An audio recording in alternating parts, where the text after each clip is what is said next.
On this episode, we check into Universal's brand new Helios Grand Hotel to see if this resort really lives up to the hype, as well as jumping straight into the Upside Down for the Sandbox VR Stranger Things experience. Today's December 8th, 2025. This is episode 829 of the Main Street Magic Podcast. Jeremy and Rhonda are more than a little fond of Disney World, so they made this podcast to share it all with you.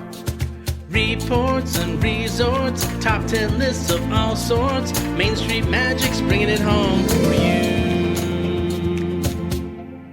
Hello and welcome to another episode of Main Street Magic. I am your host, Jeremy Stein, and as always, I'm joined by my lovely wife, Rhonda. Hey guys! If you want to be part of the community and join the conversation, get the latest theme park news, as well as live streams from the parks and resorts, head to Facebook and search for the Main Street Magic community and ask to join. Make sure you check us out on the web at mainstmagic.com, as well as follow us on Facebook, Twitter, and Instagram at mainstmagic, and on TikTok at MSM Podcast. Planning a trip to Disneyland or Walt Disney World can be overwhelming and at times just downright frustrating. But don't worry, because Mouse Dining removes the frustration of booking Disney dining reservations, alerting you when they spot availability for your desired restaurant, date, meal, and time. Visit msmfriends.com to use this free service.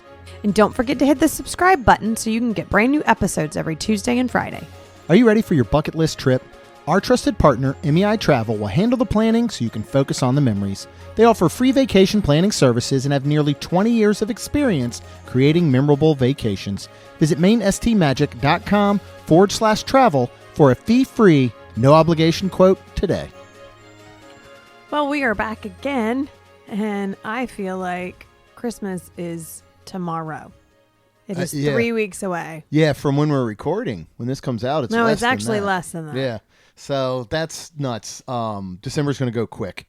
And quick. Yeah, I'm very excited for today's episode.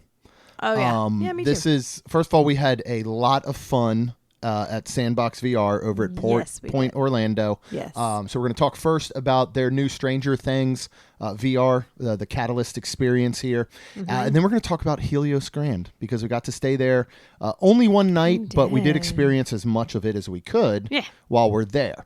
If you are just waiting and dying to hear about our full family day with our friends and all at Epic Universe, you got to wait till next episode. Mm-hmm. But that will come, and next episode will be dedicated to that. But first, let's get into Sandbox VR. We did check into the hotel first. We did. First of all, we went and had breakfast. So we were at Riverside for the night. We did Jollywood Nights. Yep. We woke up the next morning, and we were meeting friends for breakfast at no other than Jeff's Bagels, because Jeff's Bagels is awesome. And if you have not heard us talk about it or see us post about it on social, there are a lot of locations around Orlando. It is well worth leaving property and going to get some But they're just bagels. Just be aware. Yeah. Well, they're just bagels as in they only serve bagels, but these are not just bagels. Okay, Rhonda. but they don't have any breakfast sandwiches. No. They do toast them. But you shouldn't. That's it. Yeah. No, well, there's tons of cream cheeses. You got it. Right. You're downplaying Jeff's Bagels here, honey. I'm not meaning to. I'm just because like Lacey got there and was like, is there sandwiches? Like kind of excited. And then very let down when we're like, no, they're just bagels. Yeah. Now, she was fine because yes, they're just bagels and there's plenty to choose from. Like, don't they do like a daily bagel? Yeah, they have daily bagels. They've got all your classics. They have cream cheeses out the wazoo. And so many different ones, like cream cheese, like a banana pudding cream cheese. It's the best thing I've ever had like in my birthday life. cake.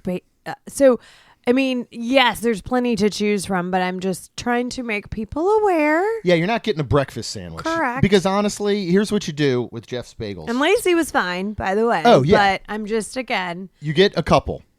Right? Yeah. And then you take some home, and the next morning you make a breakfast sandwich with it. But while you're there, they are hot, they are fresh, they're unbelievable. So just go get you some Jeff's Bagels. So they are really good. From there, we went and we checked into Helios Grand. Yes. And we'll talk about that here in a minute. But we had a 2:30 p.m. reservation, thanks to Sandbox VR over at Point Orlando, which is near the convention center. It's near Icon Park. Mm-hmm. This is a really cool area and spot that a lot of people don't talk about. Mm-hmm. There's dining, there's entertainment, there's attractions, there's all kinds of stuff in here that I want to explore more in the future. Like there's an ice bar there. It's awesome. And within there is this Sandbox VR, which are all around the country. And they do these full body VR. If you remember the Void that was located at Disney Springs for a bit, it did Star Wars and it did a Wreck-It Ralph game before that we did. And that is a one where you get like a headset, you get a weapon, and you get a haptic vest. But you're walking through a physical space. Yes, you that are. is then surrounded by VR. Right. It was freaking incredible. I would give anything for it to come back. This is a full body experience where you are in an individual room. Yes. So you're not technically moving about physical spaces as much as you're staying within a square space. In that aspect, it's much more like using like an Oculus or something at home. Right. You know, because you kind of have to draw off that square so you're not like, you know, hitting your shin on couches and stuff like that. So it is an exclusive, fully immersive virtual reality mission, and it's set in Hawkins and Stranger Things. So up to 6 players can be in at a time. We had 4. You can get a private room for extra. Yes. This runs about $50, $60 per person. It can be more depending on the season, and you pay an additional amount if you want that private room to like guarantee that, for example, it was only our family of 4, right? Right. So go through real quick, and then we're going to get Rhonda's thoughts first on it. But the story and the theme. So you play as newly inducted Hawkins Lab test subjects. You're not going to believe this, guys, but something goes wrong. I mean, I didn't expect it going in. I thought it was going to be a pretty straightforward, just, hey, we're test subjects, you know, maybe give a little blood, do an eye chart. That's it. No, things go awry. You're pulled into visions and memories, and it's like straight out of season 4. I feel like as far as all that part goes. Yeah. So you go through all these different environments, like multiple environments from Hawkins Lab out to the upside down. You're ending in a cemetery. Like, it is multiple sets that you actually go through. Yeah. Your goal is basically to stop Vecna. So talk about, I guess, the setup of getting us going. First of all, Allen, Allen, who was our kind of like guide and host who would help us get set up all, was just awesome. Yeah, he was. The service here and the customer service was absolutely outstanding for the moment we walked in. Yep. Talk about the walk-in moment, I guess. We have to sign waivers, all that good stuff. Yeah. I mean, you just like Jeremy said, you have to, you know, go to an iPad. I mean, just like anything you do, like when you go to a jump park or whatever, you have to sign all these waivers.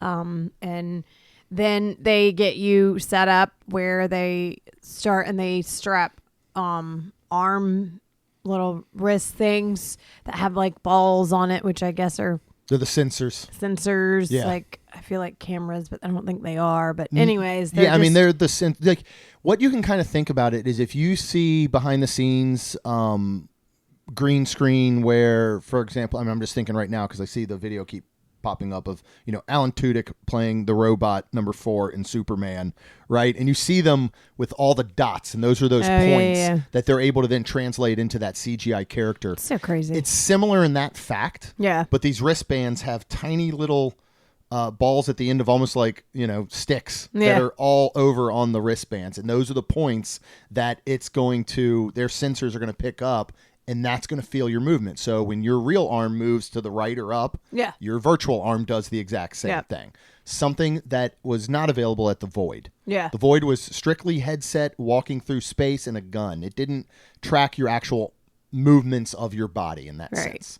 Yeah, so you had them on your wrist. I had to take my watch off just for, you know, and there's a cubby that you're in this room, which I was a little like happy about because he said, do you want to put anything down in this cubby?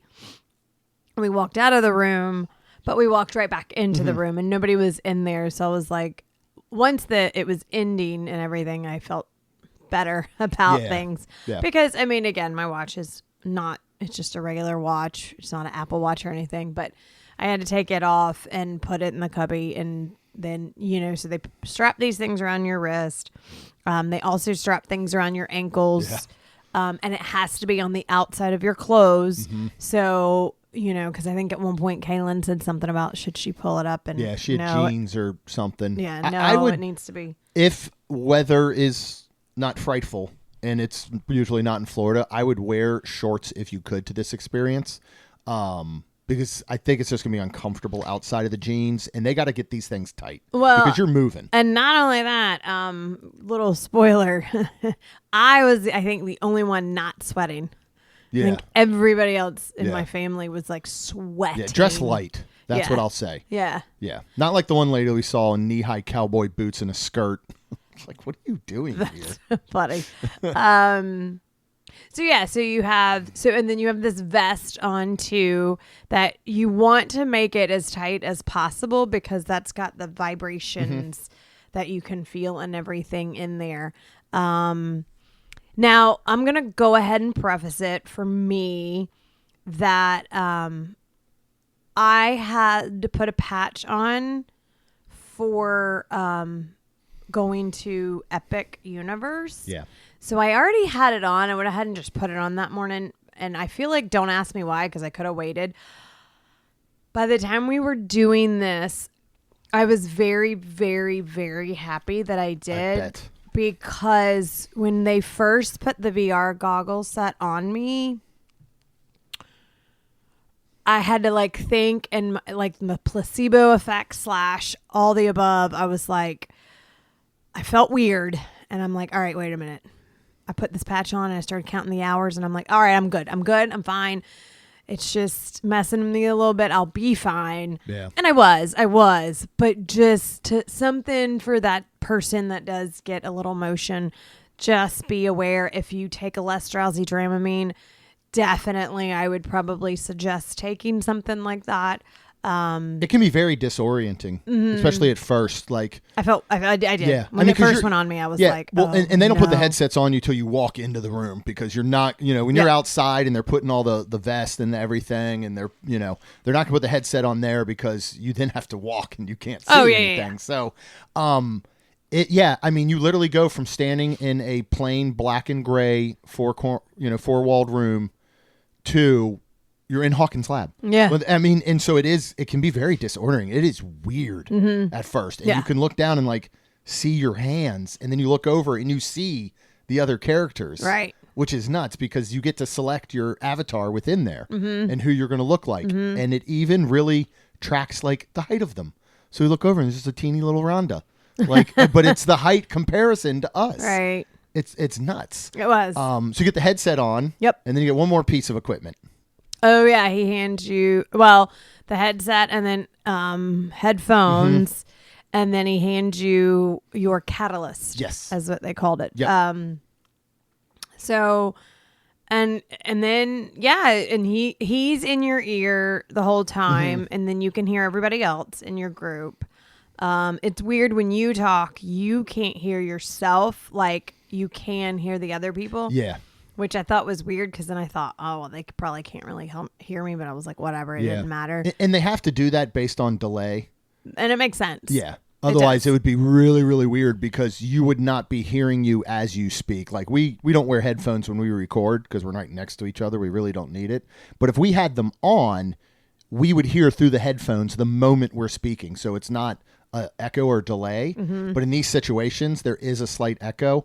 Depending on, I could sometimes hear you guys say something very, very lightly before it hit my headphone. Oh, really? So that's the reason they have to do that. But yeah, they put these on, they have the mics, and you're in Hawkins Lab. You're right there with Dr. Brenner. Yep.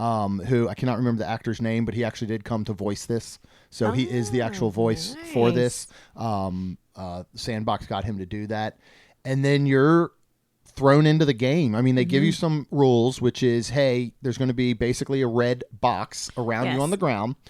Do not go outside of it. And he said, do not run.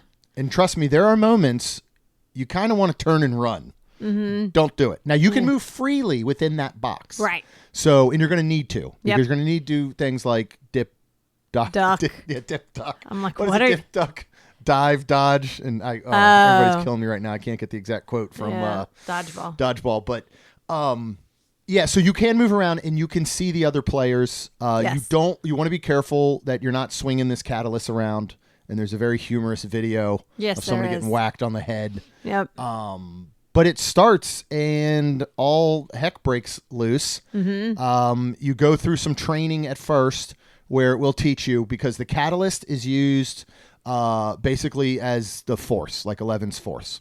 So you can pick objects up with it. Yeah. You can throw them. You can do things like pick up a battery and shoot like electric at things. Your left hand is used for, I guess it's still force based, but it's like the what would you call that one? Like stay away. You know what I mean? I don't know. The catalyst part on your right hand is very interactive. Again, it's pick, throw, pick, throw. Your left is true force to back objects up. Yeah. But it does. It kind of stuns them for a second, but it doesn't really do damage. You have to do damage with that right catalyst. Correct. And there's times where something will be coming at you, and a little hand flashes on the screen. That's how you know how to use your left hand. Yeah. Where everyone in your party has to do it at the same time. Yeah. And you have to push back larger objects. Yeah. So we go through the training. What I love about it is that the accuracy on, now they can set levels, but the accuracy on the one that we're doing, which I assume is a beginner, is good, but it is forgiving. So it's not so much that you have to be so perfect and spot on to grab something or throw it. If you grab something and you're throwing in the general direction of what you're trying to hit, it's going to hit it. Yeah. Which I like, because otherwise this would be near impossible to do. Yeah. So it almost was already. It is very hard. This is hard to do.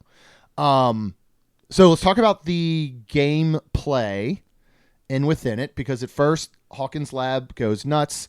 Whole place basically explodes, lights on fire, and there are Demogorgons coming at you from every single angle. Yeah. And the four of us are fighting them. Yeah. How's that? Is that fun? Is it realistic? How do you think the gameplay goes? It's good. It's really good. I guess, as realistic as AI can be, basically. Well, VR. Or VR. But I died. I don't think I died in that part. I died a lot. I don't know if we had a death toll of like who died the most, but I think you and I were in a competition. But yeah, no, it was fun, and it was cool to throw the things and get them out of there. But it was kind of hard, they are coming from you everywhere. Yeah. So you do have to almost turn around, and you have to check and then, you're almost trying to help your other people out by look out, and then Lacey kept laughing because I guess one came to me and she saw where a Demogorgon came to me and was just killing me and I wasn't doing nothing. Yep. But I think it was behind me, and then there's still stuff in front of me. So I'm feeling it, but at the same time, I'm like, I don't know. Yeah. I don't know. There was a few times where I was like, I don't want to say this is stupid, but there was just so many that I was like, okay. I don't know. It's the gameplay and the graphics are outstanding. They're really, really good. I agree that I think the amount that's coming at you can be toned down. But what I also think is that we had zero game plan or communication. Oh, yeah. Just yelling at each other pretty much, or yelling out loud, because things, you're going to use some words, first of all. That's scary, It is scary. And so what I think in those situations, we'd have been better off with a plan of, we need to be back-to-back the whole time, because you have to be able to each cover a side. Yeah. Because at some points, this is 360 degrees surrounding all four of you. Right. And there's Demogorgons coming out of the ceiling. They're coming through doors. They're coming through the broken glass where Dr. Brenner was. So we didn't really have that plan and know what to expect, I think, to try and handle them until we got later in the game. Then we almost started to team up where it was all right, Lacey and I are on one side front to back. You and Kaylin were on another side front to back, in a sense, and we started to gather, I think, a little bit more. All of a sudden, Lacey started yelling to me, Dad, duck. because she saw something coming that I couldn't catch because this is 360 degrees. And then I would never duck in time. And one time I'm pretty sure I split my underwear open, but you got to get down. And then you got to hope you get back up. That's the other hard part. Lacey did fall at one. I look over and Lacey's laying on the ground, but you don't even have time to process it. Yeah. But you end up going through down into the lab on an elevator, this big elevator. That was the one part wherever it broke, and I mean that was really cool because it almost did feel like the whole floor drops out from super cool. You had you had the faux sensation of actually falling a little bit. So that was super cool. But there are these bat-like creatures coming from everywhere. Yeah. Then you get to the bottom and you look around and there's all these dudes in hazmat suits laying on the ground, and you're like, wow, like those things did some damage. These dudes are all dead. No, they are not. They get up. And they're like zombies now, and they're huge, and they start coming at you. And you're grabbing anything you can find to throw at them. A guy comes in, and you have to get gas tanks to fill up a truck so that you can hop on and get out of the lab and try and make it to the cemetery. Yep. While you're going there, you're fighting. You're on the back of this truck. This is where I felt it became a little bit right? Mind Flayer, yeah. This is where it became a little bit easier to manage because there at one point there was only stuff. You're on the back of a truck looking backwards while it's driving, and there's only stuff in front of you. Yeah, that's true. That to me, to the front and to each side, but there wasn't anything behind you, so I thought that made it a little bit more manageable. Yeah, but in the end, you have to defeat the Mind Flayer and Vecna basically, and we did. We didn't do a great job of it, but we did. We also did not save. One of the missions was to save 2 lab techs, and I am sad to report to their families they are no longer with us. So if you are related to Bill and Jane, I'm sorry, guys. We let you down. Again, with Alan being there helping, he will say stuff in your ear if he needs to. There is a point where if anything starts to get out of whack or glitch, you raise your hand and say assistance. Yeah. And as loud as you can. As loud as you can. They will pause the game. They will come in and help. Just stand still, but they'll come in. And so they came in to help Kaylin on one. And mine was starting to, so they went ahead and reset your headset, right? Yeah, they turned it off and turned it back on. Yeah.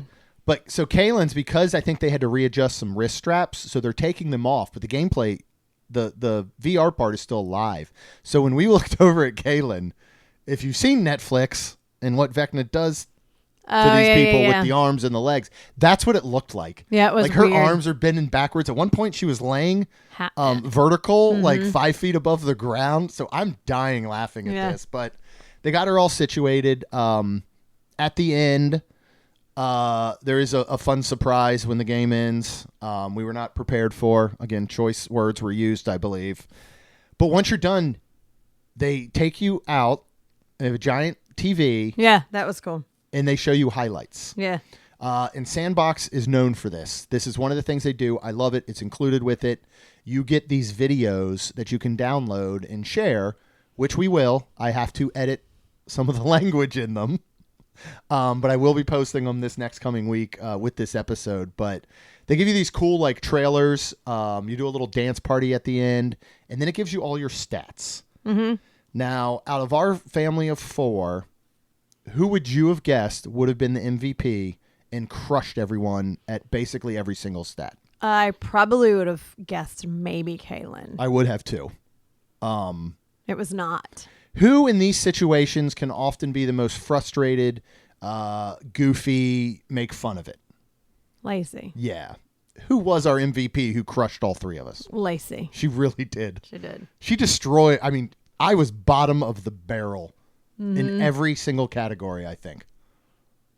I don't remember, but yeah. Yeah, I mean, you and Kaylin were, I think, swapped on some of the middle, but she crushed it. Yeah. Every single one. So, of course, she loved that. Yeah, she did. Made sure she let us know the rest of the day. Yeah. But overall impressions of this, would you recommend this? Oh, my God. Absolutely.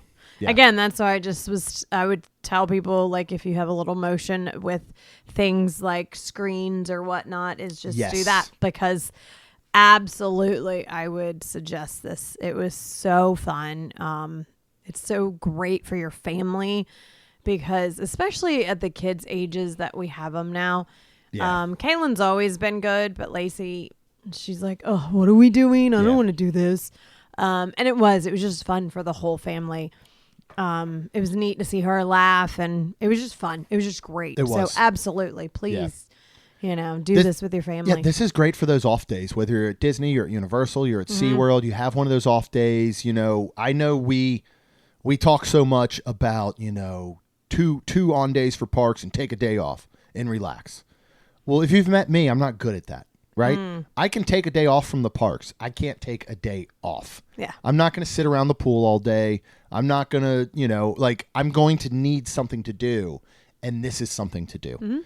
And you can go grab a meal at one of these restaurants before or after, whatever you want to do. It is not a far drive from either Universal or Disney, really. And it's an absolute blast. Like, I would highly recommend it. Yes. Before we close this out, as Rhonda is mentioning about motion sickness, some of those, you do have to stand for the duration of this. And it's a good 20 to 30 minute experience. Yes. Plus the time that you are filling out the waivers, you're getting your gear on, you're finishing up. So it can run about 45 minutes total. And for most of that 45 minutes, you will need to stand. Yeah. So if you have mobility limitations, as Rhonda mentioned, severe motion sensitivity, claustrophobia, or fear of dark spaces, again, you're strapping a vest on that is tight. You're putting a headset on. You are covering your ears with headphones. So sensitivity issues and those things, claustrophobia, fear of dark places, phobias like that, this might not be the thing for you. Yeah. Also, what is really cool, and I want to go back, Stranger Things is not the only thing they got going on. They have a whole host of things you can pick from. Some of those do include weapons where you can shoot zombies and all. There's a lot of different experiences that you can do here. So it's not just Stranger Things. If you think that's it and you don't like Stranger Things or haven't seen it or whatever, first of all, what's wrong with you? Second, you can pick one of the other experiences to do. All right. Are you ready to talk about Universal's Helios Grand Hotel, their newest hotel, which opened back in April 2025? It is in their signature category, so it is that top tier up there. Where do you want to start? Do you just want to go through talking points? Do we want to just kind of do what we normally do and talk about restaurants, food? What do you think is the best way to tackle this one? Well, let me start by saying it is in the park of Epic, literally, which is super freaking cool. But there is no express pass. No. And if you stay at Hard Rock, there's express pass for the other two parks at Universal, but you do not get express pass for Epic. Yeah. So, I mean, it's ridiculous. I think it's ridiculous. I do too. I'll stay because you can buy express pass when you get to Epic, which is right. And here's what I'll say. And here's what I'll say. I'm not saying that express pass should be available for Hard Rock at Epic Universe. It 1,000% should be available and included when you stay at Helios Grand for Epic. And it could be Epic only. You don't give it to them at the other two parks or whatever if you don't want to. It should be included, especially at the price that they're charging. Okay. That being said, you do get early entry. You get the 1 hour early entry to the theme parks. That includes Epic, but so does every other hotel on property. They also get early entry to Epic. Now, we'll talk about that part more in the next episode where we talk all about our day at Epic Universe. But let's get those giant, ridiculous flaws out of the way, because I think those two are major, major flaws. And then we can kind of give our thoughts on that when we wrap up at the end. But I want to talk about the check-in process. We did get the email a couple days prior. Yes. I checked in online. We have checked in online the past couple times. We have stayed at Dockside. We have gotten there. We have gone to the mobile check-in line, which is separate from their other line, which is usually out the door, to zero advantage whatsoever. Because there is, at least when we have been, there is no dedicated mobile check-in team member for those folks that mobile checked in. So basically, it means nothing. It's a little bit different at Epic from our experience on this day checking in, right? Yes. Yes, at Helios. I'm sorry. Yes, at Helios. They're one and the same in my mind. Other than the guy who jumped line in front of us and the team member just shook her head and answered his question nicely. Yeah, that was a little moved weird, on to but us and apologized. yes, so she did. There was a dedicated team member, and we stood in line, and after what Jeremy said, yeah, she checked us in, and it was great because we did get a theme park view. Jeremy paid extra for that, so we could see the nighttime closing, because I wasn't 100% sure. We were literally staying all the way to closing on the next night, and I had to be at work at 8:30 a.m. Tuesday morning, and this was Sunday night going into Monday, and then like I said, Monday night we had to still drive home. So yeah, so we got checked in. She was like, your room's ready. And then she was like, any questions? And we actually asked a lot because we weren't sure. She was amazing. She was so fantastic. great. I didn't catch her name because her hair was covering. I saw it, her, but then I wasn't sure how to tag. say it because I'm not very good at that when there's different spellings of different things. So anyways, the point is that, we were like, first of all, I knew we were going to get in early, so I was like, oh, what time is it open? And I was very excited when she said 10 a.m. So I was like, oh my gosh, wait a minute, 9 a.m.'s early entry? That's amazing. When have we ever been excited that a theme park opens later than we thought? And we were very excited. Especially with... Well, we were excited because of the company we were with. We knew would not want to be up for an 8 a.m. entry. I would have. I didn't want to be. So that was super nice. And then let's see, we were like, okay, what time does it close? And then of course you can keep your car parked the whole time. Yes, which I love. Which is fantastic. Yes, which I love. I'm trying to think of what other questions that we had that we were like, okay, what about this? What about that? So she did tell us like what she thinks we should do, on entering an hour early. I'm trying to think what else we asked her. She had an answer for whatever we had. And we really just had a conversation. It's not like we were right, but it was just funny because, of course, I was like, what time does it open? Because I needed to know that information. And there was just some information I truly didn't know that I needed to ask. So, but yeah, it was great. Okay, let's initial thoughts as we pull up to Helios Grand into park. There's a parking garage, but as you are pulling in, you can obviously see the tip top of the worlds of Epic Universe. That's and beautiful. Some coasters and some things, and then you can see Helios Grand just towering over. Did your expectations walking into the lobby live up to what you thought? Right. We've never entered this hotel. We've never been in it. Did they live up to your expectations of what you maybe thought and what you experienced looking at it from the outside? I didn't have any thought process walking in, just how pretty it was, and it was. I mean, it was gorgeous. The tree in the center, overlooking the park. I mean, it was just fantastic. Yeah.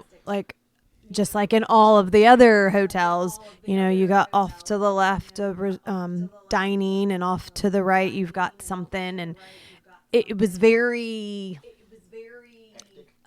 not Busy? okay Condensed. Okay, these are just my words. Familiar. Because I wasn't I felt like, oh yeah, this is a Universal hotel. Because everything's the same as you said. In every single Universal resort. If you think about it. If you think about going all the way to Hard Rock, going all the way down to Dockside. They're all the same. They're all super hectic. Familiar. Where it's off to the left is this, off to the right is this, in the center is this. You might see something. I mean, yes, standing when you walk in, to me, it's kind of like Universal. When you walk in, you can see, and I'm exaggerating a little bit, but you can see, when you're standing, you can see the Harry Potter world and the Simpsons world. I mean, they're all it's just all right there. Yeah. It's all together. Yeah. Okay. So I wasn't it was just familiar, and I was like, and it's beautiful, and it's nice, and it's. It is very pretty. It's elegant. I personally would take the grand out of Helios. I don't think that this lobby, if you want to call it that, which it isn't much of one at all. It is not a very grand lobby, other than, yes, where the tree is. Now, the tree is blocking a huge, beautiful view of and then you Epic can Universe. go out And so, yes, and you can go out there and there's a landing. So that I will, give credit that it kind of, the tree blocked a lot of that initial view. It felt very small to me. It was very cramped in there. There is not a lot of space. And again, I think you're right. Universal's, a lot of their hotels are set up this way. There's not a lot of space at all. You walk in and to your right is check-in. There's a very small sitting area in front of you. There's not a lot of space to hang out. I mean, a lot less than any of the endless summer resorts. But again, the endless summer resorts are huge. Okay. Like a lot of rooms, I mean. Sure. Yeah, sure. This also has suites. This has all kinds of stuff as well. To your left is concierge, all that type of stuff. Then, boom, there is Flora Taverna, one of the restaurants. To your right, boom, there's Aurora Market. They're kind of, I guess you call it quick service, but they don't really have a food court quick service at all here. Insane to me. Ducked around the corner is their store, which... I don't know. Somebody would have to show me the square footage. It's got to be the smallest with the least amount of stuff I've seen at any of Universal's resorts. And don't get me wrong, it is beautiful. All this is beautiful, and it is elegant looking. I did not think it was very grand. I was not very personally impressed with this portion of it myself. We'll get to the rooms in a minute. Let's talk a little bit about the pool area. It is a large resort-style pool. There is a ridiculous amount of lounge space. I don't know how many chairs are there, but there are a Very ton. nice. And what I like is that it's like leveled almost. You know what I mean? Like you kind of go up a step to each little leveled area of chairs. There's plenty of tables and stuff around. You've got Lotus Lagoon, which is right in the center of it, which is their pool bar. You can get drinks, food. We'll talk about what we ate there. They have cabanas available. There's fire pits and seating areas. There are hot tubs. And it has this cool little walkway that heads down to it. It's very hidden because it is surrounded by walls and then the hotel. So you can't see it from the outside as you're pulling up to the garage or anything. We didn't get in the pool or anything, but what did you think of the overall pool area? It was nice. It was really nice. It felt very elegant. I thought this was the best part of the whole hotel. That felt very grand. I will say that. Yes, it did. Because when you walk in, first of all, you need a key card. Second of all, there's team members standing there ready to give you towels. There's water. This felt very grand and what is it?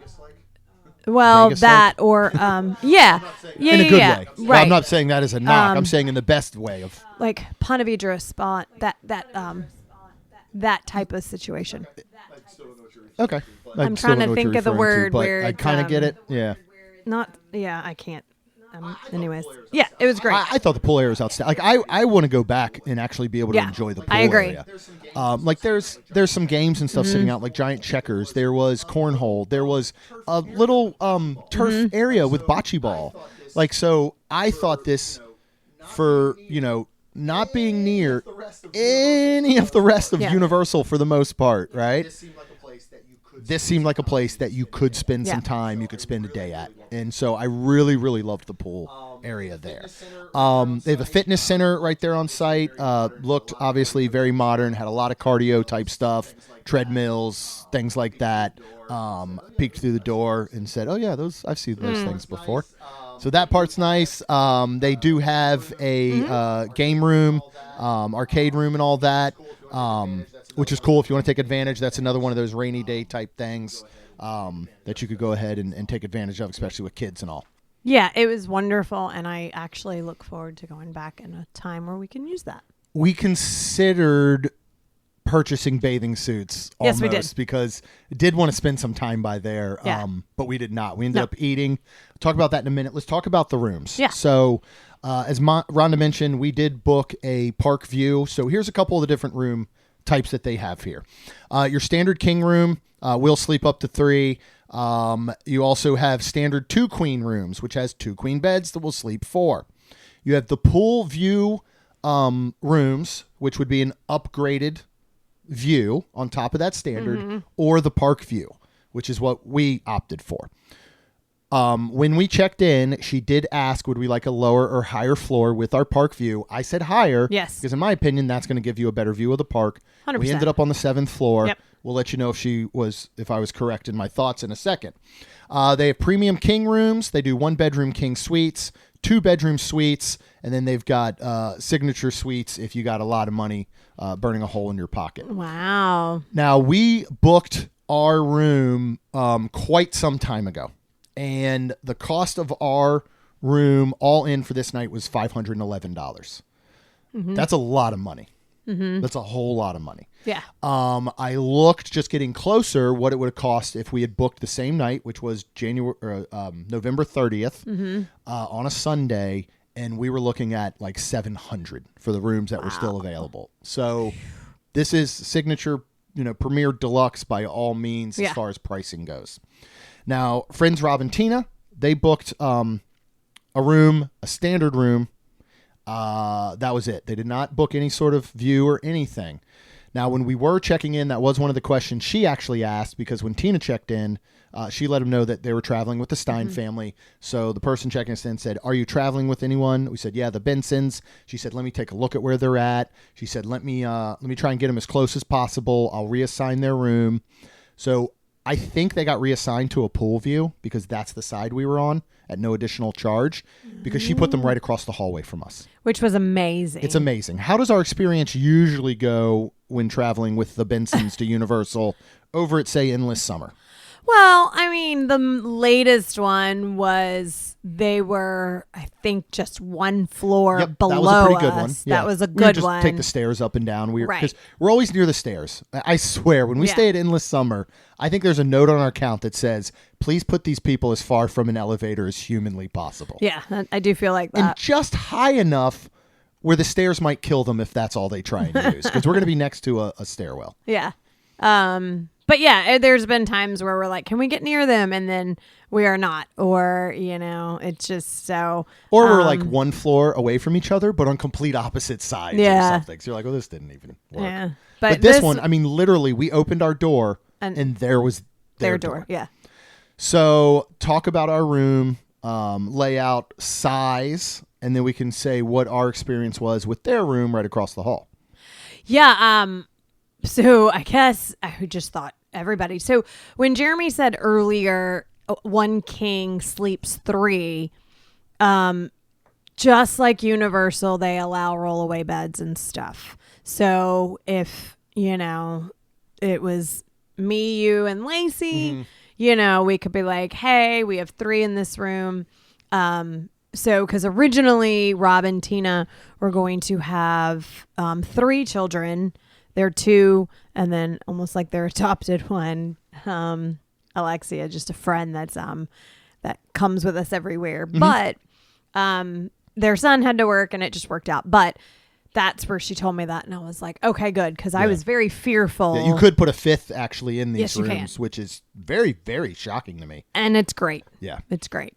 So anyways, we walk into our room, and talk about it being Helios Grand. It was this grand, like, foyer. Yeah. Like, huge. It was a ton of space. Like, that's where the rollaway bed would have gone for us. And I was like, oh my goodness. And then it just goes into, the 2-bed, the normal room, which is your 2-bed bathroom.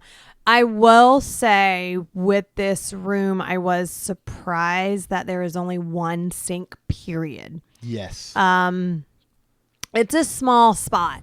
Now, again, just like the rest of, I feel like, Universal's resorts, they do have a mirror in the front foyer or front room, whatever you want to call it, right in front of the door, basically, to walk in, that, like Kaylin sat and did her makeup. There was a small little table there, like a very small table in front of that mirror, but we had it filled with snacks and stuff when you first walked in.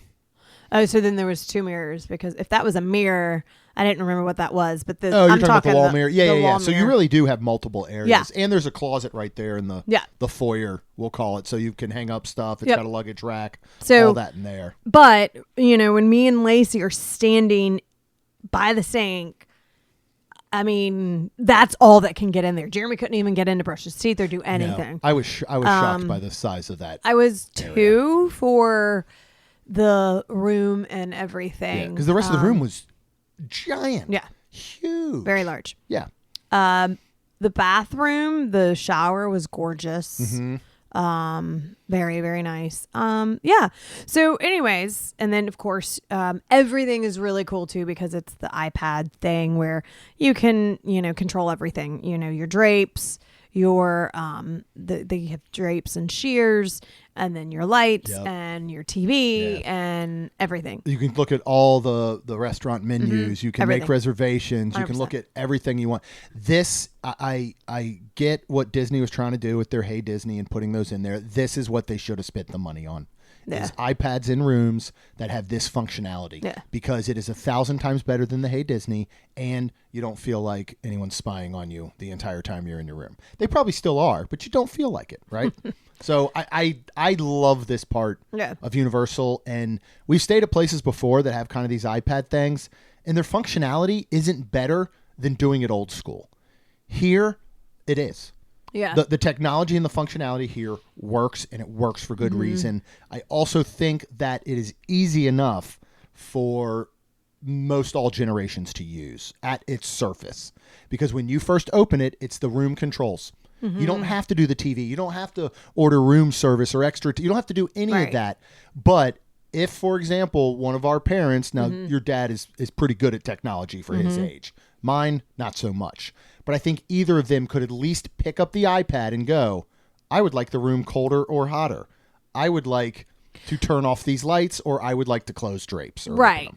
But again, like Jeremy just said, there's still the wall where you can touch it and turn the heat down or up or whatever. Yeah. There's a phone that you can call on. There is a remote that you can change. So, but normally in these situations, you have the iPads, and I'd be laying in bed like, I want to turn lights off. I got to open this. I got to go to this. I got to go to the. You know what? I'm just going to get out of bed and turn the dang lights off like a old school person. Right. Here, it has the ability to actually make a difference. Yeah. You know what I mean? Yeah. Yeah, I agree. And it's great. So, let's see. And then of course the view. I mean, that view was just, it's just incredible. I mean, you're in the park, like you're watching people, like it is so cool. Yeah. It's easily the best view in a theme park hotel ever I think we've had. I mean, it again. I mean, we've never stayed in Cinderella's Royal.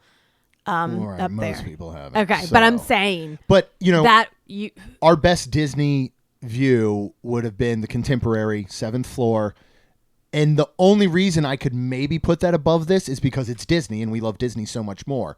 But on paper and everything else, I'd be a lunatic to say that view is better than this one. Yeah. Because you're watching every moment. You're watching people. You're inside of a theme. You're staying inside of a theme park at this point. It's nuts. It is. Rhonda talked about the big foyer area. That just goes right into the room. There is so much space between the 2 queen beds and where your kind of countertop is with your drawers, the TV above it, your space for a mini fridge. Next to that is a desk area with a chair. There's also a separate chair lounger with a small table, and just these big, picturesque windows. Everything in here is grand as far as this room went, I thought. I agree. And I absolutely loved the room. I loved the layout. My only gripe, as you mentioned, is the one sink. Just blows my mind at $500 to $700 a night. Again, that's one thing if you're in a king-only room, because you think, well, 2 people most likely are going to stay in here. One sink is kind of okay. Right. When you're in these rooms, 4 folks are going to be in it. Or 5. Yeah, or maybe 5 even at that point. The thing I love most now is when you go into these big stand-up showers is when the handle to turn the shower on is on the opposite side of the shower head. Yes. And this was that way. Yep. So, otherwise, when you go to reach in, like in our shower at our house, you have to reach under to turn the shower on, and then you just get spritzed. Yep. So I loved that. It also had a seat in it, which is a lot neater in your brain, because I was like, I'm going to go in, I'm just going to sit, I'm just going to enjoy a hot shower. And then I was like, this isn't enjoyable at all. Well, first of all, it's just cold marble on your butt. I sprayed it. I turned the shower head and I put hot water on it to try and warm it up. But by the time you take it off, that marble gets cool again. And it's not as enjoyable as one would think. And then I didn't know what to do. I was just sitting there. And I'm like, I could think or something. I don't know. So I sat for a good 15 seconds. And I was like, I'll get back to my normal shower activities. I think it's made for women to put their legs on so you can shave. What if you get tired in the middle of your shower and you need to take a break? Then you've got way bigger, more problems. You got to go to a doctor. Well, that's probably true. But that's bad. I do think that those are the little things, though, that I don't think you notice until they're there. And yes, I agree. If you were shaving your legs, that's got to be a great bonus feature. But they still have, even in the Helios Grand, they still have, and it makes sense why, but the wire thing that the soap and stuff sits through. Yeah. Yep. So for, again, women, now maybe some men, not my husband, but a lot of people will have a bunch of different things. I have a face wash that I wash my face with. I have, some women bring loofahs. I don't bring that kind of stuff. But I do have a razor, and then so it is nice to be able to put all that stuff on there. And you have your wall-mounted stuff, because I'm just going to use whatever body wash they have. Yeah. And then I do a pump of shampoo, pump of conditioner at the same time. I'm just going to mix them together. Why are they separate? Can we just put them together and save a step? I know, but just do that. No. Why are there multiple? There doesn't need to be multiple pumps. There is for women. 2. Body hair. No. That's all I need, man. Just give me those. But I loved this room. I really did, except for that sink. Then we went across the hall to Rob and Tina's room. Thinking it would be the exact same thing. Thinking, yes. In comparison to ours, it was a coffin. It was weird because, in fact, again, they were originally supposed to have their son and daughter, and then their other daughter, their other friend's daughter. So the 2 beds would have been up with Rob and Tina, and then Alexia and Cassidy, and then Connor, who's 6'3", maybe 3.5. I feel like he's taller than Rob. He's a big man. Kid. Would have been on a rollaway. Would have been on a rollaway. That would have gone where? I know. I mean, you remember us squeezing that rollaway into the Hard Rock Hotel for Talon? Yes. This felt tighter than that. And now I believe they probably paid $100 or something less than us, but that means they still paid $400 for that room. And they're staring down a little bit out of a pool, and then really nothing exciting. They have these things on here they call city views. Okay, well, the city's far, everything's far away. Yeah. So that, to me, I'm glad we weren't in that room. And I hate to say it this way too. I'm glad Connor didn't come, because I think the rollaway bed would have been our room. Yeah. So, which is great, because we were together as a family. Oh, for sure. So we would have obviously done that. Yeah. Yeah. That was so strange. And again, we've only seen these 2 rooms. Mm-hmm. So somebody, please feel free to reach out who's seen some of the other standard rooms, theme park view, pool view, no view, whatever it may be. I don't know if it had to do with just the way the building is laid out, and then that room. I don't know if all the rooms on that side are smaller than the rooms on the theme park side. That's what I'm saying. Yeah, I don't know. But if they are, personally, I would definitely look at the difference and upgrade to the theme park view, not only for the view, but for the room size. Or it'd be one of those things where we were in 712, I believe, right? And they were 711. I would be checking in again. Is 712 available? Yeah. Oh, yeah. If they were well, you got to wait, or no, there's somebody in it for 3 days. Because the way the building curves, we were on that slight interior curve, which would have caused for a larger room. Now, I don't know if room 710 directly next to us was the exact same as ours. Correct. Or the exact same as theirs in 711. So somebody, please reach out to us. We would like to actually know that information. All right, let's talk about their available restaurants, and we'll close out here because food is usually one of the most important things. unlike staying at a Hard Rock where you could just walk on over to City Walk, have a ton of options. Yeah. Unlike being at, Dockside, you can walk across the Surfside, or being at Sapphire Falls and walking over to Royal Pacific or Cabana Bay to Aventura. Your options are pretty much what is at Helios, right? Unless you have multiple park day tickets and you can get into... Yeah, and you want to go into Epic, which we did not on that Sunday. Correct. Obviously, you can get on a bus and go to City Walk. Right? Correct, but we did not want to do that because of the time it was going to take. Well, and because we wanted to enjoy Helios. Yes, exactly. So, one option they have is bars and lounges. They do have Flora Taverna. It's the lobby bar. It is part of the larger Flora Taverna restaurant that we're going to talk about. Up on the very tippy top is Bar Helios. So this is a rooftop lounge. It has creative tapas. It's got fresh seafood, specialty cocktails.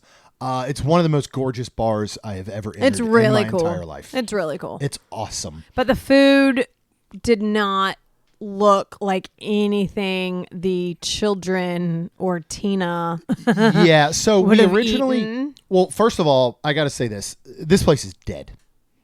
The hotel is dead. Yeah. There are not a lot of folks staying here from what we can tell. True. We were able to... On this time. At this time, on this day. Again, we're only speaking about our experience on this day, but I've heard some similar things. Okay. So Bar Helios, we were like, well, let's go up there. I've seen how cool it is. They do have food.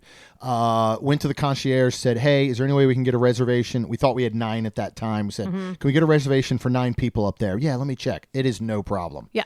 Everything's available. Yep. Right? Once we looked at the menu, we thought, yeah, this is not going to work. We're going to go ahead and make one at Flora Taverna.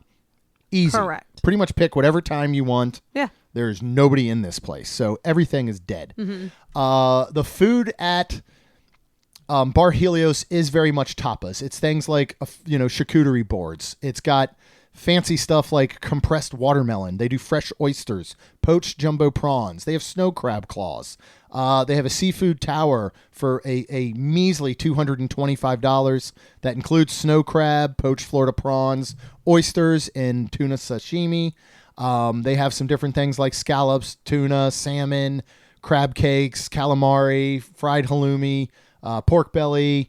Then they do have some larger actual entrees. But again, you're talking like lamb chops, charred octopus, chimichurri beef skewers, and pan-seared scallops. You could get a table-side 32-ounce tomahawk experience for $165. I want to do that one time. How great would that be? But you're splitting that among 2 people. If they let you among 4, if you're allowed to split it, if you're allowed to get that for the table, that's actually a steal. That's 32 ounces, right? So that's 4 ounces a person for this experience. I don't think that's too... Right. No, I'm sorry, 8 ounces a person for this experience. Not too bad. Okay. They do have a lot of different craft cocktails, things like that. They did not have it out. It is not on the online menu. It is not something they're just handing to you. Rhonda had to actually ask. But they do have a mocktail menu. Yes, they did. Which I was happy about, but I was disappointed it's not on regular menus or their online menu because they are available over at Stella Nova and Terra Luna. Mm-hmm. They had some wonderful zero-proof cocktails there. Now, these aren't zero-proof, but they are mocktails. Mm-hmm. Do you want to read all 3, and then we'll talk about the 2 that you and I enjoyed? Yeah. And we did this after dinner that night. We did go up here. Yes. And we sat. There's an awesome outdoor roof area as well. It has got a big plexiglass wall above it for safety reasons. Oh, yeah. Which is totally understandable. But outside of that, it still has the design of like a ledge, like a fancy ledge that I wish was just gone. Because when you're sitting down, that blocks all the view of Epic Universe. So you have to stand up to get this beautiful, stunning view, first of all. Yep. But talk about the mocktails and what we had. And you will understand why we got the 2 instead of coming back and getting the 3rd one. So there's one called Crypto Circus, and these are 18... Cypriot citrus. Oh, okay. So $18, $16, and $16. Get either word right. Okay. So it's grapefruit and champagne, vinegar, shrub, rosemary infused, honey, syrup, sparkling pink grapefruit. And then what's this next one? Grecian Garden. Which is mint and lime... Aleo saccharum. Honeydew melon juice and club soda. and then summer in Santorini. And now this is just house-made lemonade, freshly squeezed, watermelon juice, and mint essence. Which also sounds delicious. It does, but it was just such the simplistic one. Yeah. So I was like, all right, we won't do those. The other two sounded really good. And they were $18 and $16 though, by the way. They were. Yeah. I said that earlier. Okay. And I mean, that's a good amount for it is. No alcohol. No fun. Yeah, it's a lot for no fun inside. But we tasted both of them. Jeremy really liked the Grecian Garden. Yeah. And then I really like the crypto, whatever that word is. Cryptocurrency one. Rhonda loved cryptocurrency. Yeah, whatever that is. Good. These were both outstanding. They were really good. And they drank like cocktails. They did. These were made for adult flavor mocktails. Yep. I really loved them. I think $18 and $16 is nuts, but when you see things like grapefruit and champagne vinegar shrub and rosemary infused honey syrup, I mean, they're using great quality ingredients. Mm-hmm. The presentation is beautiful. So I was very happy with it. In these situations, we're never going to have more than one of them. So we're still saving money compared to our old life where, I'm having 2-3 old fashions or something at $18 to $20 something each. So our tab is still going to be significantly less. Rob and Tina enjoyed the specialty Michelob Ultras that they did. So we did not get to see opinions on any sort of other cocktails. But if you've not picked up so far, and you'll definitely will when we get to talking about Flora Taverna and stuff, everything here is very Mediterranean themed. Yes. That's what this hotel is. That's what all the food is. Mm-hmm. Because of that, your food options in that sense are very, very limited to folks that might not have a slightly adventurous palate. Mm-hmm. Now, within Aurora Market, which is what they're basically calling their quick service, you can get breakfast all the way down to dessert. It's got grab-and-go sandwiches, wraps, things like that. They do feature Starbucks coffee. They have a bakery. They have gelato. And then we didn't get anything, and I didn't see anyone, but they did have listed up on the menu some pizza and some different things like that. So correct? We didn't get that, but there was a wrap that was gotten. It was a chicken salad wrap by Alexia. Oh, I did not know that. We were leaving, and she basically said it tastes like poop. So then Cassidy tasted it, and she was like, and then she kind of reiterated because Cassidy was like, it's not bad. I mean, it's just chicken salad or whatever. And Alexia was like, I guess it's not bad, but she just, I guess and she did say, I believe that wrap was $16 or something. Oh, I bet. That was probably on sale.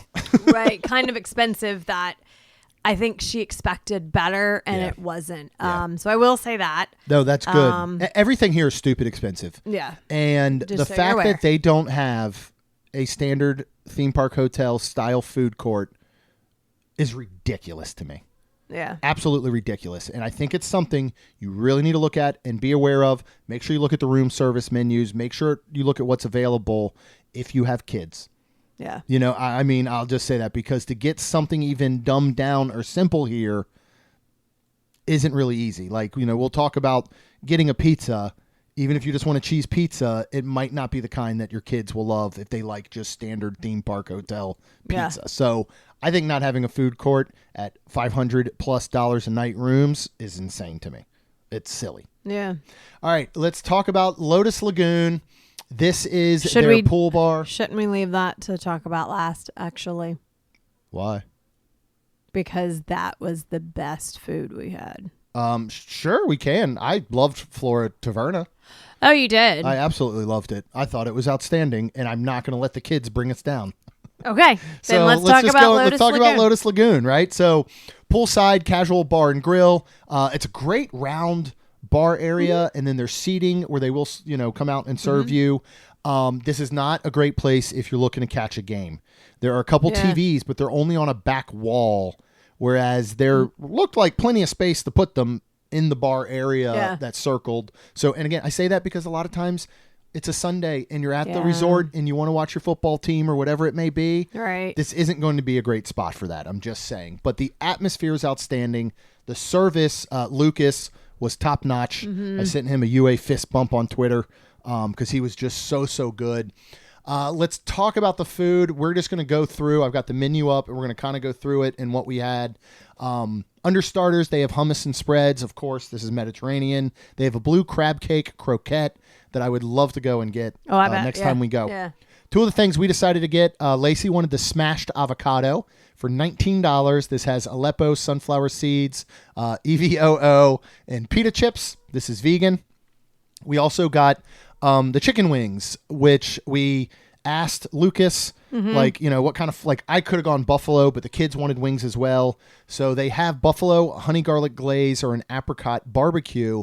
He said the honey garlic glaze are the best wings on property. Holy crap. Let's talk about these two first. Yeah. He was not wrong. No, they were amazing. Yeah. They were so good. They're absolutely outstanding. They were, yeah. I would love, when we say again, I would love to get these because I would love to just come over and get them, but you just can't. Do that, right. Because you have to have a key card to get into the pool. Yeah. Smashed avocado was fantastic. It's basically Mediterranean guacamole. Yeah. So good. Both of these are outstanding. So one of my weirdnesses that has cropped up lately is I don't like meats on bones. And I have not really liked chicken wings. I've been doing boneless, which are chicken tenders. Stop calling them. They're not boneless wings. It's not, because it'd be boneless wings. And I would actually order this.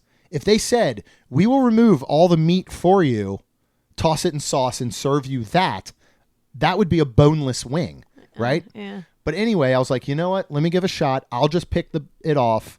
Were you okay? Yeah. And honestly, they were just so good. I didn't care. They were good. They were outstanding. So These are good. some of the best theme park wings I've had. Great. Super impressed.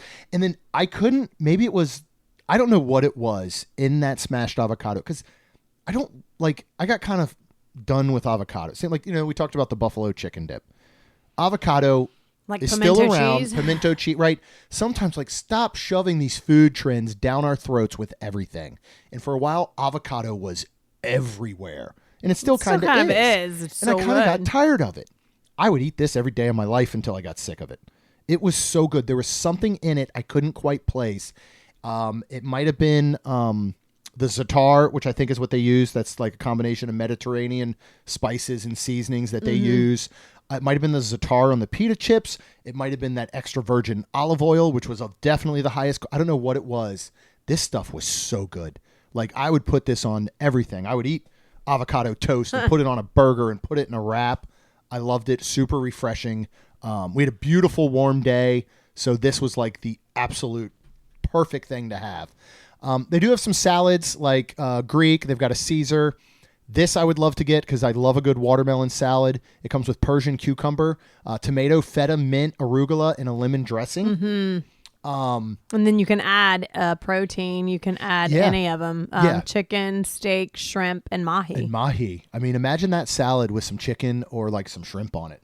I would totally see getting that. It would make it a very expensive one, though. If you did mahi, the watermelon one is $22. If you added mahi, that is $19, the highest. Yeah, so you're talking, that'd be a $41 salad. Yeah. And again, I don't think I mentioned the price. Chicken wings were $24, but I think it was 8 wings. It was more than I thought. It was a good amount. 6. And they had celery and carrots. And the ranch was outstanding. It tasted homemade. Very good. I actually, a lot of times, I don't care for house-made ranch dressings at restaurants. This one was outstanding. Yeah. I loved it. The smashed avocado is $19 if we didn't say that. Yeah, a lot of money. So, these are prices and it was a good bowl. Yeah. So they have handheld sandwiches that all run around the $25 range. They're $24, $25, $26. Crispy chicken sandwich, fish. They have a goddess burger, chicken avocado wrap, and a beef souvlaki that's going to come with naan bread. It's Greek spiced beef, tomato, onion, herbs, feta yogurt sauce. So I'm hungry. I don't want to read the rest of this menu because I could eat everything here. They have fish and chips. Yeah. They have a beef kebab, a chicken kebab. They have artisanal flatbreads. So they've got a cheese flatbread and they've got a kibbeh beef flatbread. That sounds super good. You can get different fries. What I loved is we said, hey, can we get a side of fries? And he was like, by the time you get that, you might as well get the kids' meal with chicken tenders. Yeah. And we're like, okay. So we did. Yeah. So it was $14, excuse me, for your French fries. And then it was, no, I'm sorry. It was $7. I read that wrong. But only $15 for your chicken tenders. And I was like, okay, cool. 'Cause we love chicken tenders. Yeah. So we got that, and the honey, garlic glaze. There was plenty to like take some of your tenders and start. And it was so funny because we were all just wanting to kind of hold us over. This was supposed to be our kind of snack till dinner. It was. And we ate so much food. Just plowed through this. And we loved it. Everybody, when he all the said kids. it, he's like, yeah, just, if you get the kids meal, you get the chicken tender. We're like, cool, we'll just take the chicken tenders back to our room. And they were like, well, we should probably try them. Next thing we know, and there were 4, I believe. They were, I think they were hand breaded there. Like, these were outstanding chicken tenders. So good. Again, I would go back and be like, chicken tenders, either can you toss them in that wing sauce or can you just give me a whole side of it? Everything about the kids are still talking about this meal. Like, to see these two agree and light up over, again, what is simple food in reality, done to the highest quality. I was so impressed with this place. I wish that it's something you could access without staying there, but I totally understand. You need to be staying there or everyone would be here, especially after our raving review. All right, let's move on over to Flora Taverna. We had, not me, but other folks had some concern of the menu. And if there would be stuff that the kids would eat, if there would be stuff that Tina would eat, we're like, well, they have pastas, they do have burgers, they do have pizzas. At that point, I made the recommendation. We could just go to Lotus Lagoon and everybody would find something they loved there. But everyone said they were okay with going here. So any negativity that spawns from this is mostly because of that, because I loved this place. Now, it is dead. Yes, it was. It is so dead in here. I'll get this out of the way so I don't forget. They do not take AP discounts or anything right now, which we aren't, but Rob and Tina are. And you wonder why your restaurant is absolutely dead. Locals and stuff would probably be coming here, but again, it's expensive. But if you wanted a nice night out, you got a million other places you can go, and your AP is good. Yeah, that's true. And I understand that this is pretty much common within the first year. Disney does the same type of thing. I think it's dumb. I think that should come with that privilege, especially when you're charging the price you are for food here. Yeah, this was a very expensive meal. Very expensive meal. Like family of 4, $200. Yes. And family of other 4 with some drinks beers included, close not to included. 300. Yeah, $250. Yeah. Yep. So it is quite pricey. Yes. Do you want to do the same thing? We'll just go through the menu and talk about what we had. So let's start first with their artisan bread service. It is the cheapest thing in this entire hotel. Yeah, it is. Cheapest thing, and probably the only thing that is priced appropriately. Yeah. In fact, it might be priced a little low. But it was good It's because $6. we needed 2 of them. Yes, we had to get 2 of them for the table. It's $6. You get a selection of freshly baked breads, Greek olive oil, and saba. Don't know what that is, actually. It was really good. Everything but you had a couple good. different things. You had some focaccia. You had a roll. You had like some pita. They all had little seasonings on them. I really enjoyed it. I thought this was good. And at a place like this, first of all, if you're only charging $6, don't charge anything. Put this on the table. Yeah. And have it included. Yeah. Especially when you start to hear the prices of everything else. That's true. So if you move on to the small plates, they've got Greek standards, Mediterranean standards like a mesa trio with classic hummus, marinated olives, red pepper and walnut relish, and house-made pita bread. They have a crispy falafel. They've got seared bluefin, tuna tartine. That's $25 there. Rob went to the bathroom and came back, and we told him we got some bread and stuff, and we got some saganaki, and he said, you didn't order this? And he said the Frito Misto. And it says, calamari, local Florida shrimp, local water fish, lemon, calabrian chili, and a gremolata aioli for $24. And he asked me, he's like, well, what is that? He's like, that's basically just a bowl of fried stuff, right? I'm like, yeah. And he's like, why would nobody order this? So when Jared, our server, came back, he's like, well, we'll take the Frito Miso. Yeah. This was great. Yeah, it was. Actually, I really enjoyed it. Yeah. Very lightly fried, flavorful, had good seasoning, had the right amount of salt that you could tell hit it like as soon as it came out of the fryer. I enjoyed it, and so did the kids. Like Alexia was eating the tentacles, so I thought this was a success. Yeah. We also got the saganaki, which is fried halloumi cheese, honey, lemon peel, toasted sesame for $19. So there's 3 pieces. Yeah, 3 pieces, 3 triangles. They come on the plate. They've already been fried and all. I was like playing it up because I've seen the Wine Bar George version where they fry it, table side in a skillet right in front of you. So I'm like telling Tina and Rock, this is so cool. They'll probably bring it out and they'll light it on fire in front of us. No, it just comes out. How did you like this? It was interesting. It wasn't bad. I took 1 bite. I think I had to do the second bite, and I was like, it's okay. Like, I didn't love it. There's other things on here I would want to get again or try again. So I wouldn't want to get this again. Whereas I would get the Frito Misto again. Okay. But I wasn't like, ew, I don't like it. Yeah. It was fine. I loved it. Good. I love fried cheese and I love this. So I really enjoyed it. The honey gives it a bit of sweetness. It's got that little bit of lemon that just pairs, I think, perfectly with the cheese. Yeah, that was really cool. So I enjoyed it. Is it worth $19? No. But nothing here is going to be worth really what the price is. Right. Doesn't mean it's not good. $19 is a lot of money for 3 pieces of cheese. Yeah. Right? You go to Chili's, get some mozzarella sticks. That's I get 2 true. for 1. All right, so they've got plenty of different greens, leaves, and vegetables, hummus bowls, Greek saladas. They have a beet salad that I'm sure if Lucy and Caleb come here, that's what she would get. Crispy pita salad, a burrata salad, and Turkish lentil soup. Burrata salad would probably be good. I bet that would be very, very good. Then we get to the Woodstone oven. They have a margarita pizza, Italian sausage pizza, and a prosciutto and pear. Why didn't we get that? I let you pick, didn't we? Because I didn't want the prosciutto and pear. Yeah, that sounds so good. I wanted the Italian sausage, but now looking at it, actually, honey truffle, gorgonzola, and arugula, that sounds amazing. Yeah, it sounds really good. We'll have to do that one next time. He did let us know, because there were children involved, that you could just get a plain cheese pizza if you wanted. So that's what Tina ordered, and then asked if she could get grilled chicken with it. He seemed very, very confused and was like, do you mean on the pizza? She's like, yes, if they could. And he's like, well, let me see what they can do. The grilled chicken never showed up. No, it didn't. It did show up on the bill, and she had them remove it at the end, obviously. He seemed very surprised it didn't come. Yes, he did. Yeah. But he wasn't the one that... Look, here's another thing, too. I understand, especially in a situation where no one's here. I know it's all part of the logistics in running a restaurant that I know nothing about, but I wish that your server would bring your food, because they're the only ones who are going to truly know if something is not right when they bring it. Oh, yeah. You know what I mean? Yeah. It's very easy to say, wow, I'm surprised they didn't bring your chicken breast. Well, how are you surprised? You had nothing to do with the delivery of this.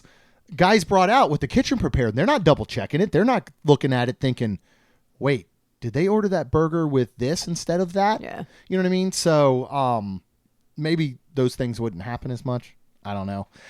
So she ended up getting her cheese pizza. They're calling them personals, but they're good, probably 12 inches across. How many pieces, Rhonda? Because I know that's very important to you. Why? It's not, because you tell me. It doesn't matter. But every time you bring up. Okay. Then they could not cut it at all. Pieces. And they could say, this is 1 piece of pizza. Okay. Right? It was 6 pieces, but it was about 12 inches. You could have made 8 pieces. Could have made 8. Now, do you think could have made 4? Do you think 8 would have been a larger pizza, and would have 4 been a smaller pizza? I don't know, man. Okay. Did you taste the just cheese pizza? No, because I had my own. Yeah. So we can just talk about the sausage, ricotta, charred onions, Calabrian chili. What'd you think of it? I thought it was good. It was a little spicy, Yeah. but it was really good. I thought it was. They apparently make their own crust, and you can get a cauliflower crust if you'd like.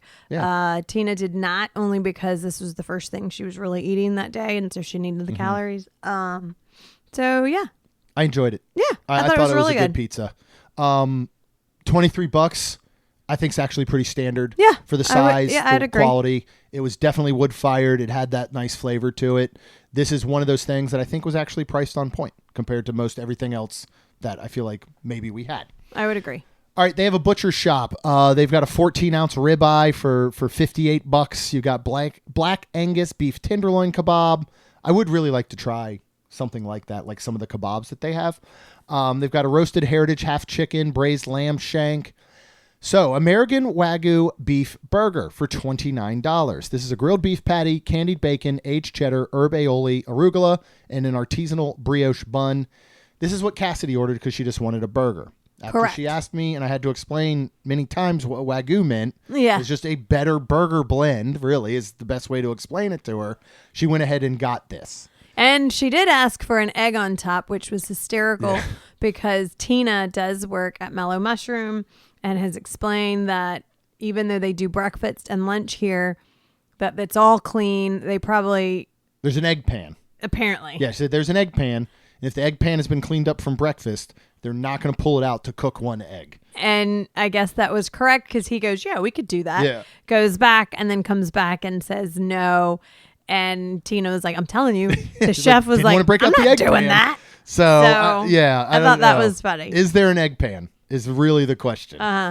So we did joke about that the rest of the night. We but, did. She is much like her father, I would assume. I would agree. Yeah. Yeah. So Or assume or whatever. Cassie didn't love the burger. She said a McDonald's burger was better than this. Right, which is very much like her father. So I'm not Yes. going to take that review completely to heart. Also, when I looked at what she had tried of it, it looked like a Demogorgon had eaten it. Because I don't know if she had started playing with it after, but it was beat up. Like, it was really beat up. So I don't know the situation that happened. I should have taken a bite. Yeah, so that I you could probably tell you what I should've. thought. You should have. So anyway, kind of take that or leave that review. What else we ordered? Because Ron and I were both like, there's two items we really wanted. One was the Italian And we would sausage share it, pizza. yep. One was the Colorado lamb burger. I was like, well, let's just order both. We'll cut both in half and just kind of share. So this is roasted mushrooms, caramelized onion, umami sauce, shaved Parmigiano Reggiano, and artisanal brioche for $28. We had it cooked medium because we said, we don't order lamb burgers a lot. It's been quite some time. And then I said, what does the chef Yep. think? And then he said medium, so I said perfect. That's what we got. I asked for the mushrooms on the side, and the sauce on the side. What'd you think of the burger? We split it in half. I thought it was very good. I enjoyed it.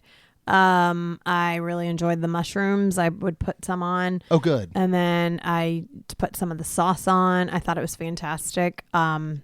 But I got full, and I was putting it on, like I'd put it on and I'd take the whole bite. So I wasn't like where Jeremy couldn't eat it. So I was full. And then went ahead and gave him the last couple of bites of my burger. Yeah. I loved it.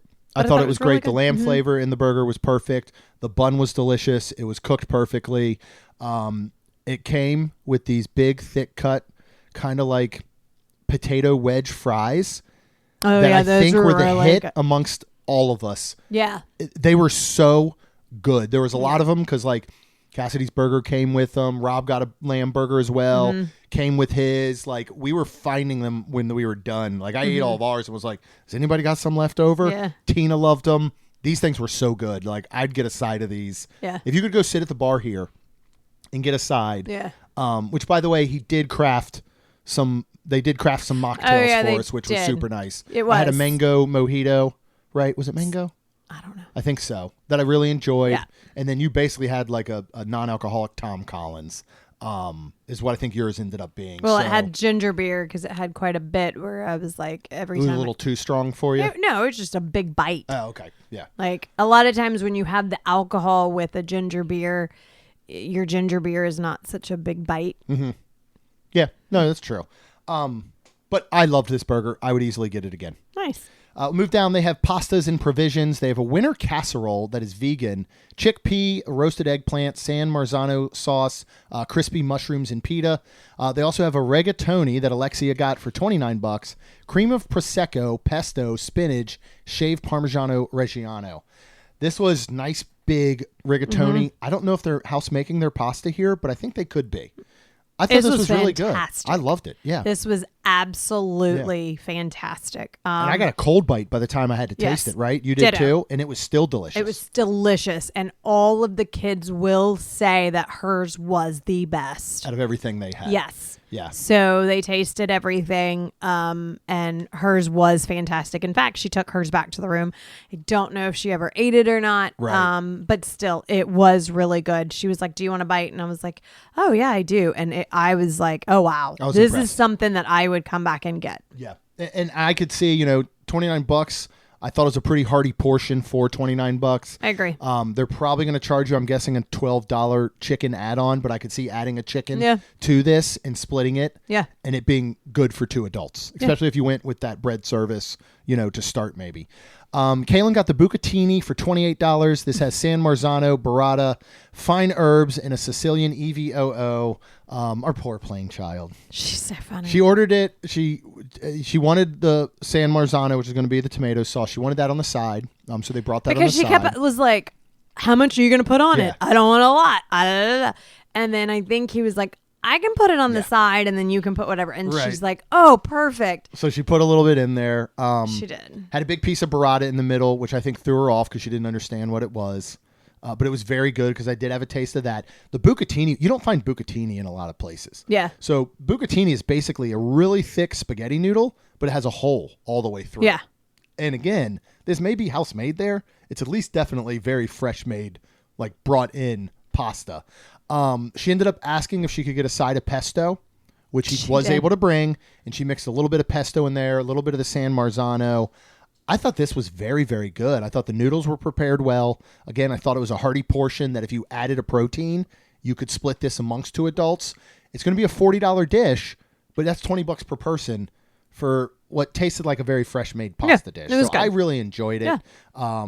I think she liked it as much as she could for being as simple and plain as she is. I Does agree. that make sense? Yeah. I mean, she wasn't saying major negative Right. things like Cassidy basically was about Yeah. the burger. Right. So Yeah. So I think, though, overall, it was an enjoyable dish. That finishes up the things that we had, but they do have From the Sea, which includes like a Mediterranean branzino. This is not going to be the whole fish coming out. He did explain that. They are going to chop the head and the tail off and present it to you. So if you are not a fan of having a whole fish presented to you, you could still go ahead and get this. A roasted red grouper. I can guarantee if we ever took Talon here, that's what he would get, I bet, is the roasted red grouper. Yep. Grilled swordfish skewer. I'd be very interested to try. Have you ever had swordfish? nope. It is a very firm. I've not had it in a long, long time, but it's very firm. It is not very fishy. Like, I think it's one of those more introductory fishes that you could have if you don't think you like fish or have never Right. had it. And then they have a New Zealand Ora King salmon. All of those run quite a bit of money. You're talking $34, $38, $37, $65 for the branzino. They have some sides. The Taverna Zatar fries for $10. Again, I would go sit at the bar. I'd get a mocktail, and I would just eat these all night long. You can get a potato puree, Swiss chard, jeweled rice, roasted broccolini. They do have a kids menu here, which includes those country-style chicken tenders that we had at the pool. Outstanding. Cheeseburger. That's what Cassidy should have ordered. Probably. We didn't have a kids menu, and it was not on the standard menu. No. I think that was the issue. They have a kids pasta. We would have changed our entire kids order. You could get it with tomato or cream sauce, and right? that would have been Kaylin's. Yep. Cheeseburger would have been Cassidy's. And then Lacey got the grilled chicken breast. She did. Oh, she got the kids menu. She did, actually. I think he Because- said something to her about it, though. She was on the far side of the table, so I forgot she was there at parts. But and chicken breasts did not go well for her this weekend. Poor thing. He didn't hear sandwich, so brought out just the chicken breast. He came back around and said, "Is there any way you could just bring out a bun?" He did. He did. Pretty immediately. So she had her what she needed. She ate. She got some food in her. We'll just say She that. did. Well, Lacey's very much me in the sense that when I get a hair up, you know what, you just kind of close off.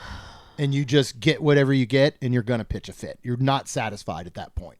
When you get to that crossover, now I'm beyond that now. I don't do that anymore. When you cross over that point, though, nothing's going to satisfy you. So sometimes it is hard to get an actual review or thought of what she thought out of it. But I did eat some of her extra fries. So win-win for this guy. Yeah. Did you taste her chicken sandwich? It looked good. It looked great. And she did ask if it was done. Yes. So I don't think it was burnt. Nope. Anytime Lacey asks, it basically means it's a little on It means it's cooked perfectly. Probably. You know what I mean? Because she's like, is this done? Am I going to be okay? And that sometimes comes down to the texture of the chicken. Correct. When the chicken is so tender, you can almost cut it with a fork. It's exactly where it needs to be. Yep. But it throws someone like her off. 100%. You don't need a knife. Me too. Oh, I don't 100%. Yeah, we've been through that before. Yeah. Remember Amy was, where did we get the salad at? That was at Tiffin's recently. That chicken was cooked to the exact perfect doneness. Yeah. Not a degree more, not a degree less, but it throws off all the texture. Yep. And I totally understand that. Lacey, I think, is that same way with it. So we just confirm her, yes, sweetie, it is done. You're all good. For me, overall, I thought the food and all here was very good. I thought the quality was great. It is expensive, but what do you expect, I guess, at that point? Yeah. So you just kind of have to accept it. I would go back here for sure. There's a lot of things on the menu I would like to try in addition. Yeah. But this needs to be a nice night out. I wouldn't bring your children. I wouldn't bring 4 of them. And I would definitely get that kid's menu when you sit down, even though they're all pretty much adults now. Yeah. I mean, I guess let's wrap up kind of our overall thoughts on Helios. Do you recommend it? Absolutely. Okay. 100%. I mean, yeah. I think again, it kind of reminds me of Polly. We did sit down. It kind of was hard because Tina apparently had some drinks at Universal City Walk. Mm-hmm. She had some drinks for dinner and up at Helios. Mm-hmm. We did sit down to try to watch the show at the end, which is a light show and a water show. Mm-hmm. Now, I don't think Jeremy found the correct sound. They do not, so they don't pump the sound into the room. Correct. There's nothing to tune on TV. But you can go upstairs and they pump the sound in there. Yes. At Helios bar. Yes. But in my opinion, I'm like, we paid for this room for this view. I'm not going to watch it upstairs. Right. I'm going to watch it from our room. Which is fine. Yeah. Again. So we couldn't really hear. We're all 9 in our room. 8. Sorry, 8. And they're children and they're Tina. This is true. It's just, Tina starts kind of dancing and she's kind of whatever. And the kids are laughing and Jeremy gets frustrated because you can't hear, but if you are completely quiet, you kind of can. Yeah. So it was frustrating for that because you couldn't find the sound when you're at Disney and you can almost kind of start it and hear, Well, you need to be able to, in this situation, you need to be able to tune into a channel on the TV that is synced with it. Yeah. Plain and simple. That should be an especially option. for the price. Yes. But my whole point to say for this as saying, do I recommend it? Absolutely. Is because, A, you can go to the bar, Helios, and watch it. Mm-hmm. B, I feel like it's almost kind of like the Poly. Like if you're not in the side of the room, you can, go down. I mean, it would be harder to see downstairs, but I'm sure you can on that landing. Right. And I just think I just thought it was super cool, and it is really nice being there. And then going down the next morning was super simple to get into the park. Nothing more convenient. It was amazing. And I would love to stay here again. Now, I just hope and pray that we could get a good price, basically, because that was kind of expensive. So I'm very torn because of different scenarios. For example, I personally don't want to stay there again until it has Express Pass included. Yeah. So I'll agree with that. Right there, no. Express pass is included. Yes, 100%. Okay. That's fair. I was not as impressed overall as I thought I would be. As I mentioned, the grandness of it, of walking into the lobby of that. I think the food options are very, very limited. That might not work for some folks. Yeah, that's true. Just plain and simple. Yeah. If you are staying for one night, I think Theme Park View is 1,000% worth it. Yeah. If you were staying for multiple nights, I don't think so, just because that means multiple upgrades per night in cost. Yeah. You know what I mean? So if you're going for one night, I'd spring for it. Now, if you're going for one night and that one night that you're there, you're doing Epic till close, no, obviously not. But the way that we did it was stay the night before to get your early access the next morning, leave your vehicle there all day, go to the park all day, head home that night, whatever it may be, 100%, I would do Theme Park View. Anything more than that, I'd go ahead and look for the lowest cost room. And then go up to Helios, Bar Helios, where nobody is at. You know, I understand it was a Sunday night, but it is, you know, and it's Thanksgiving weekend and all that, but you should not be able to walk into that place at 9:30 p.m. or 9 p.m. and get a seat anywhere you want, including indoor, outdoor, at the bar, with zero issue. You know what I mean? So something's not right there. Yeah. But yes, overall, I would recommend if somebody said right now, hey, we're going to Universal. We are going to do one day at Epic. We're going to do the other parks for 2-3 days, whatever. We're staying 4 or 5 nights. I would not stay at Helios at all for that trip. No, but I would say maybe stay a night and then, like, you know. You could potentially do one night and then move, go over to Dockside or something. But here's the other thing. Here's a couple things that I think it's missing. Express Pass, obviously. Oh, 100%. Early entry isn't a benefit when you're staying in the park, but every other Universal resort gets early entry as well. Yeah. Yeah. Your benefit's pretty much gone. Yeah. Now, I understand you are getting early entry closer to Wizarding World, but we'll talk about how that's not so great on the next episode, right? So the advantage there really isn't true. Here's the other thing that is minimal, but it's just one of those tiny things that I think could make a difference. When you're at the other Universal hotels, and I know you purchase a refillable mug at a hotel, you cannot use it in the parks. Yeah. When you purchase one at the parks, you cannot use it in the hotel. I get it. That makes sense. You do you, Universal. When your hotel is basically in the park, that mug should be, wait for it, Universal in those two only. Yeah. It could be its own separate mug. 100%. Whatever. If I buy one in Helios, I should be able to refill it in Epic and vice versa. That's plain and simple. I'll agree with that. I think that is the simplest thing ever because I did get one in Epic, which was I used all day long. It was well worth the price. I threw the cup away when I got home because we have another one from the preview. I don't need it. It was still worth it. But as Kaylin and I, and again, we'll talk about this in the next episode, is we were the last to exit and there was not a convenient one on our way out in Epic and I wanted to refill it on my way home. Curiously, I just said, I wonder if you can fill it inside of Aurora Market, which is literally 100 feet from the entrance to Epic Universe. Right. No, you cannot. Which, again, I just think you should be able to. That's all. So other than that, you know, if somebody said, hey, we're booking Helios, I wouldn't be like, oh, God, don't do that. I would never. Right. It was a wonderful hotel. Yeah. It's somewhere I do want to spend more time at.